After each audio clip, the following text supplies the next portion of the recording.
Երիտասարդ երգչուհի Տաթև Ասատրյանը սիրված է բոլորի կողմից։ Երգչուհին ժամանակ առ ժամանակ նոր աշխատանքներով է ներկայանում, ժամանակ առ ժամանակ հանդես է գալիս դուետների տեսքով, այդպիսով հայկական շոու բիզնեսում իր ուրույն տեղը պահելով։ Օրեր առաջ երգչուհին Մհեր Բաղդասարյանի տետատետ հաղորդման հյուրն էր։ Հաղորդման դիտումները նայելիս արդեն պարզ է դառնում, թե որքան սպասված է յուրաքանչյուր հրապարակում երգչուհու մասնակցությամբ։ Տաթև Ասատրյանը նոյեմբեր ամսին հանդես է գալիս մենահամերգներով։ Նոյեմբերի 1-ին մենահամերգ կազմակերպված երգչուհին ընդամենը օրեր անց հասկացավ, որ իր երկրորդ մենահամերգը անհրաժեշտություն է եւ անակնկալ կերպով հայտնեց, որ նոյեմբերի 2-ին եւս մենահամերգով է հանդես գալու, սակայն նոյեմբերի 2-ի տոմսերը եւս մի քանի օրերի ընթացքում սպառվեցին։ Սա էլ ստիպեց երգչուհուն նոր անակնկալով հանդես գալ։ Նոյեմբերի 7-ին Տաթև Ասատրյանը եւս մեկ մենահամերգ է հայտարարել,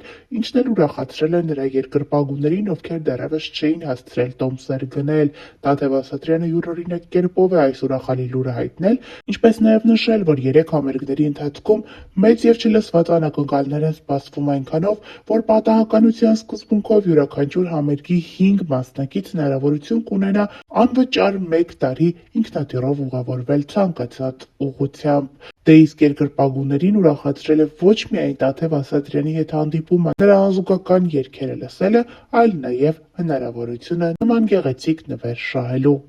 Հավելենք նաև, որ Տաթև Ասատրյանի շուրջ ուշադրությունը առավել շատացավ դեռ այն ժամանակ, երբ նա «Ես կամ» հեռուստանախագծից հետո ցույց տվեց, թե որքան շատ է հանդիպում եւ որքան կապված է իր երկրպագուի փոքրիկ Նժդեհի հետ, ով այսօր բավականին մեծ տղա է արդեն իսկ դարձել։ Տաթևը կատարում է ամեն օր Նժդեհի երազանքները։ Նա Նժդեհին նվիրում է իր սիրելի եւ իր երանելի մոտոցիկլը, նա Նժդեհի հետ ժամանակ է անցկացնում, նրա հետ շրջագայում է, ինչպես նաեւ Տաթևի շնորհիվ Նժդեհը սովորել է դհոլ նվագել։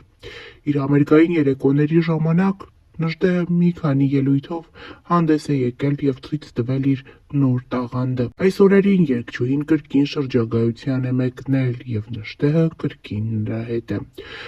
Տաթևն իր ինստագրամյան էջում հրապարակել է մի քանի կադրեր, որտեղ ցույց է տալիս, թե ինչպես է փոքրիկ Նժդեհը ծովում ժամանակ անցկացնում, ուրախանում եւ վայելում բնության հրաշքները։ Ինչ խոսք համացանցում յուրաքանչյուր նմանատիպ հրապարակում հնարավորություն է տալիս եւս մեկ անգամ բացահայտելու Տաթև Ասատրյանի հիանալի մարդ տեսակը։ Մարդիկ ամեն անգամ հիանում են, զարմանում նրա բարությամբ եւ գովերքում, ասելով, որ յուրաքանչյուր արտիստ պետք է նման կերպ վարվի, որպեսզի բոլոր երեխաները լինեն երջանիկ։ Ներկայացնում ենք Տաթև Ասատրյանի եւ Նժդեհի մասնակցությամբ մի քանի կադրեր։ Արի մոտես։ Ժողովուրդ ջան, շատ եք հարցնում, թե Նժդեհը որտեղա, ոնց է ու ինչ է անում։ Ուզում եմ ասել, որ հանգիստ եղեք, ամեն ինչ լավ է լինելու։ Չէ՞ կյանքս։ Ժողովուրդ ջան, մենք գրինում ենք, գալու ենք Ռոստով, կնասադար